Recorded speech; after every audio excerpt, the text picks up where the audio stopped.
So let's dig into the timeline a little bit more. So Pfizer's CEO, Albert Bourla, has said that they will know if the Pfizer BioNTech vaccine works by the end of October. Last I checked, we're in October now, so pretty exciting stuff coming up. How long ballpark would you say it'll take the FDA to make a decision once a company submits their candidate for the emergency use authorization? Are we talking days, weeks, months?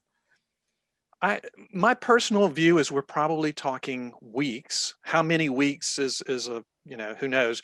And the reason why I say that is, I guess I wouldn't say days. And the reason why I wouldn't say days, Corinne, is that the FDA has already said that they plan to have an advisory committee review any of these submissions. And so, you've got some time lag involved in just convening that advisory committee, getting them together, probably virtually in these days, and having them review the regulatory filings for emergency use authorization. And then they'll make their recommendation. The FDA doesn't necessarily have to accept that recommendation, although I suspect they will in this case because of just some of the political dynamics at play. And so my guess is you're going to look at probably several weeks. If I had to guess, I'm going to say at least 3 weeks. With just a guess.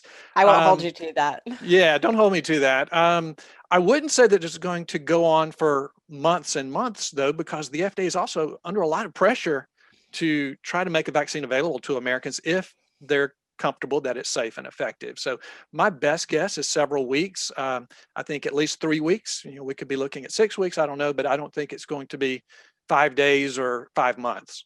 So that's kind of the best case scenario, it sounds like, a matter of, maybe up to a month. What would you say would be the worst case scenario in terms of timeline? The worst case scenario is that the FDA gets an emergency use authorization filing and determines that there's not enough there, or maybe there are issues. And then it could be back to the drawing board. More testing could be required. If that happens, we could be looking at months and months.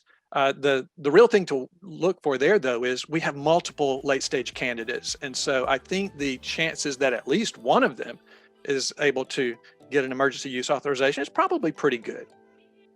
Let's hope so. Yeah.